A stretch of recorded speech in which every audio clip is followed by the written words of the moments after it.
Bagaimana sekarang petunjuk Nabi SAW yang menerjemahkan Al-Quran supaya dalam mencari pasangan ini sesuai dengan petunjuk-petunjuk Quran dan Sunnah sehingga kehormatan kita itu tetap terjaga?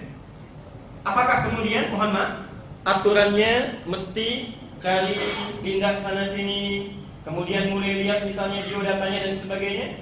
Apa yang harus ditentukan, yang harus diketahui? Maka Nabi membuat 4 aturan. Perhatikan di sini. 1. Tunkahul mar'atu li arba'in. Untuk perempuan, seseorang itu dinikahi, seorang perempuan itu motifnya kata Nabi ada 4. Perhatikan. Kalau kita akan menjalin ta'aruf, bapak ibu punya anak akan dita'arufkan, maka Nabi memberikan pesan, perhatikan 4 hal ini. 1. Tunkahul mar'atu li arba'in. 1 limaliha, karena faktor hartanya, faktor ekonomi. Yang kedua, li jamaliha, parasnya, kecantikannya. Ketiga, li nasabiha, latar belakangnya. Dan keempat, li diniha, agamanya. 1. Faktor ekonomi, harta bendanya. Kedua, parasnya.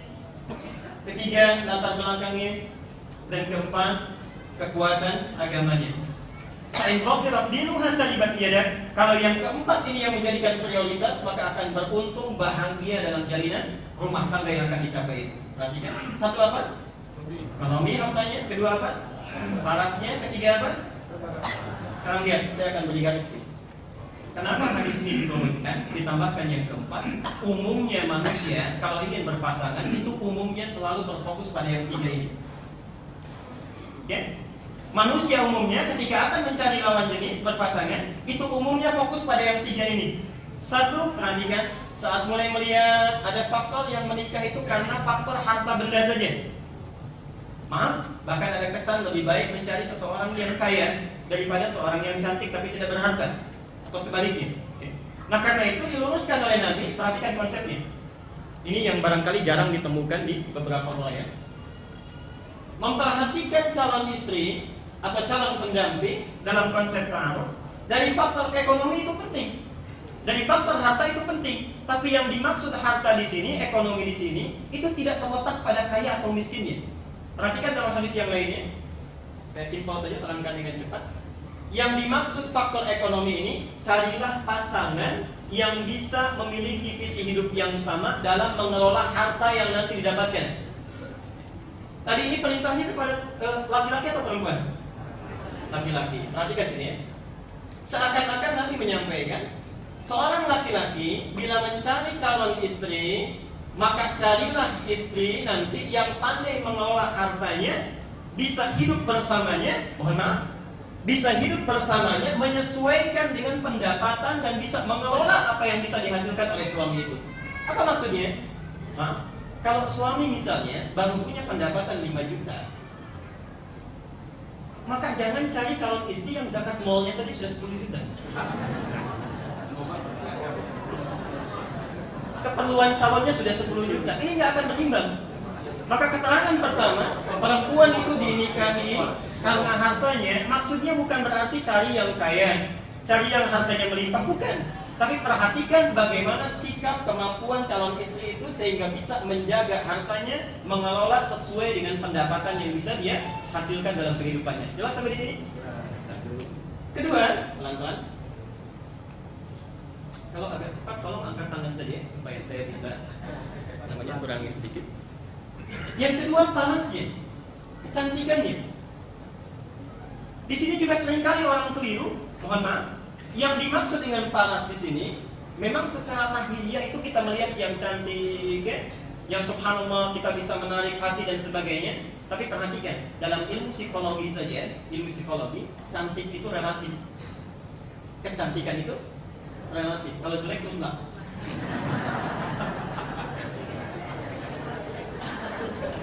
Makanya nggak ada yang jelek kan? Lihat sini sebentar. Karena kecantikan itu sifatnya relatif, perhatikan. Karena itu Nabi mengikat nilai kecantikan ini dalam sabdanya. Perhatikan. Seorang perempuan yang cantik, istri yang menawan itu, yang soleha itu, perhatikan, jika engkau memandangnya, tenanglah hatimu. Ya. Jika engkau menatapnya, merasa tentram keadaan dirimu. Jadi kecantikan itu tidak hanya dilihat parasnya, bisa yang ini nilainya 100, ini 75, ini 80, bukan itu maksudnya. Tapi siapapun, bagaimanapun keadaannya, kalau kita bisa melihat perangainya, keadaannya, lihat wajahnya saja, hati sudah tentram. Al-Bukhari nomor hadis yang kelima. Saya ingin tanya, Khadijah, istri Nabi lebih daripada 4. Khadijah dengan Zainab itu cantik mana?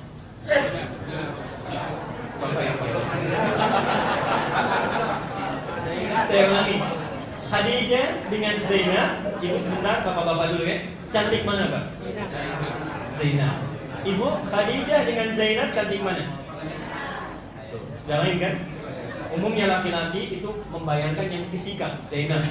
Ibu kebanyakan Khadijah katanya. Perhatikan, pertanyaan saya satu, Bapak tahu dari mana Zainab? Semudah, Pak. Semudah.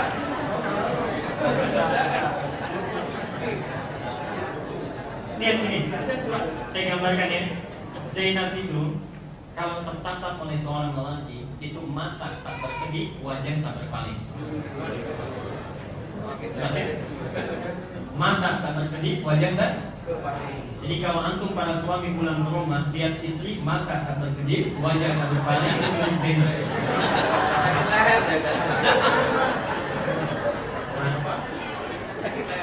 Kenapa fokus ke sini? Tapi subhanallah, selama hidupnya Zainab itu tidak pernah disebut-sebut oleh Rasulullah bahkan dalam tidurnya. Saat Rasulullah sudah ditinggal oleh Khadijah, menikah dengan Aisyah bersama istri yang lain, di antara sekian istri beliau tidak ada yang pernah disebut hingga ke tidurnya kecuali Khadijah. Khadijah. Saat menikah beliau sudah menjadi seorang ibu, sudah tidak muda lagi. Fisiknya dibandingkan dengan Aisyah, apalagi Zainab barangkali secara fisikal tidak seideal itu, tapi subhanallah disebut dalam tidurnya. Kalau ibu ingin tahu di antara kehebatan Khadijah, subhanallah, Nabi satu kali Pak itu pulang dari Gua Hira, wahyu belum turun. Di tengah jalan, lihat di Al-Bukhari nomor hadis yang kelima. Di tengah jalan tiba-tiba sedang siang bolong di awal masa Islam, ada yang panggil Muhammad. Lihat kanan nggak ada orang, kiri nggak ada orang, ke belakang juga tidak ada, subhanallah. Tiba-tiba lihat ke atas, ada laki-laki rambutnya panjang, pakai jubah seperti orang duduk, ya Muhammad. Bayangkan Pak Hasan kalau siang-siang lewat Malaysia. Ada orang manggil Pak Hasan, kanan kiri nggak ada, belakang nggak ada, di atas orang rambut panjang pakai jubah, apa yang dilakukan? Lihat bahasa hadisnya. Faru'ibtu minhu, saya takut luar biasa. Ra'ibah itu artinya bulu kuduknya sampai berdiri, merinding. Itu subhanallah. Langsung lari Nabi, kemudian lari ke rumahnya, ketok pintu dengan kencang. Ketika dibuka Khadijah, baru lihat saja Bu, subhanallah. Baru lihat. Itu subhanallah, hilang setengah kekhawatirannya. Baru lihat wajahnya. Disambut dengan senyum, tidak ada kekhawatiran, diajak suaminya, minta diantar ke kamarnya. Perhatikan hadisnya. Sampai di kamarnya minta diselimuti. Mendengar kata-kata Khadijah, hilang seluruh kekhawatirannya. Duhai suamiku sayang, engkau itu seorang yang sangat baik, tidak pernah punya musuh, selalu menyambung silaturahim. Jangan khawatir, aku selalu bersamamu dalam suka maupun duka. Subhanallah, hilang kekhawatirannya, tenang jiwanya. Baru turun surah Al-Mudaththir ayat 1 sampai 5. Perhatikan, bapak pulang kantor dalam keadaan gelisah, capek luar biasa, banyak persoalan, dibukakan oleh istri, tenang atau tidak? Perhatikan, kalau mendapati keadaan demikian berarti baik keadaan ibu. Bu, saya pernah sampaikan ya, kenapa istri Nabi itu lebih daripada 4? Karena subhanallah, semua tipikal istri perempuan di muka bumi ini itu terwakili oleh istri-istri Nabi SAW. Jadi di antara ibu nanti ada yang mirip itu seperti Khadijah, seperti Zainab, seperti Aisyah, seperti Ummi Kulthum, seperti Maimunah dan sebagainya. Tinggal ibu temukan kira-kira mirip siapa, pelajari bagaimana mereka mendapatkan pendidikan dari Nabi SAW. Sekarang senyum aja dulu, di rumah dilihat-lihat ya. Lihat sini. Jadi yang dimaksud cantik itu adalah peranainya, akhlaknya, kebaikannya, yang kalau kita menatap itu ada ketentraman di hati. Sehingga kalau nanti berumah tangga itu subhanallah. Jadi kalau ada persoalan itu, ada sesuatu, tidak harus berkomunikasi pun hati sudah tenang, sudah nyaman. Jadi ini bagian yang kedua. Cantik yang dimaksud di sini adalah perangai yang baik. Ketiga ini latar belakang. Subhanallah. Dilihat pasangan kita ini asalnya dari mana, pendidikannya dari mana, kemudian anak siapa, keturunan siapa dan sebagainya. Hati-hati kata Nabi, jangan engkau cari perempuan yang al-mar'an nisa'ul hasna atau imra'atul hasna allati tanbutu fil manbatis su'. Jangan engkau cari seorang perempuan calon istri walaupun cantik tapi tumbuh di tempat yang sangat buruk. Tumbuh di tempat yang sangat buruk. Bapak Ibu sekalian, ini tolong fokus ke sini. Saya mohon dengan sangat karena kemarin terjadi kasus di MUI.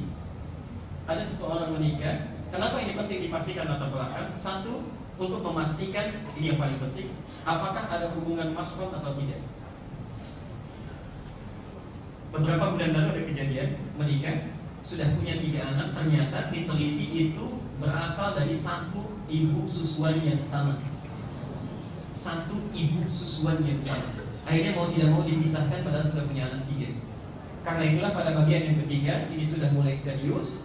Dicari latar belakangnya, ada hubungan mahram atau tidak, cari kesesuaiannya dengan calon suaminya, sehingga ketika berumah tangga ada kebaikan yang bisa didapatkan. Yang keempat ini yang terakhir, dan ini yang paling penting, faktor agama. Nabi menyampaikan, kalau ada seseorang datang ke rumahmu, engkau ridhoi akhlak dan agamanya, maka jangan pikir panjang, segera nikahkan anakmu dengan orang tersebut. Subhanallah. Perhatikan urutannya.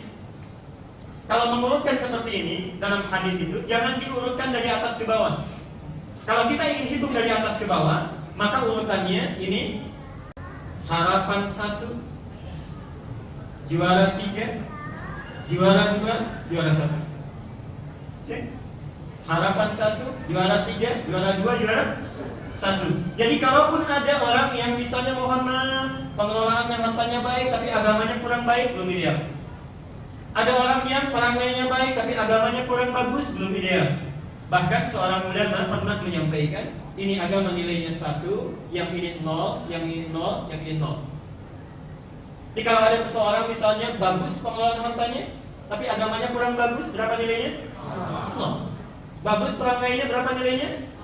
0 lagi. Bagus kemudian yang ketiganya dari sisi latar belakang S1, S2, S3 misalnya, subhanallah. Tapi tidak bagus agamanya, berapa nilainya? 0. Perhatikan, ada seorang agamanya bagus, sudah bagus, pandai mengelola harta. Berapa poinnya? 10. Sudah pandai mengelola harta, cantik, luar biasa. Berapa poinnya? 100. Sudah seperti ini, latar belakangnya juga bagus, berapa nilainya? Subhanallah, ini yang paling sempurna. Kalau sudah datang yang seperti ini, sudah kelihatan, jangan ditunggu, segera langsungkan. Mudah-mudahan dengan itu bisa mendapatkan konsep ta'aruf yang paling baik. Jelas sampai sini? Baik. Mas Andika kira-kira berapa poinnya? Baik. Terus dilihat ya. Insyaallah.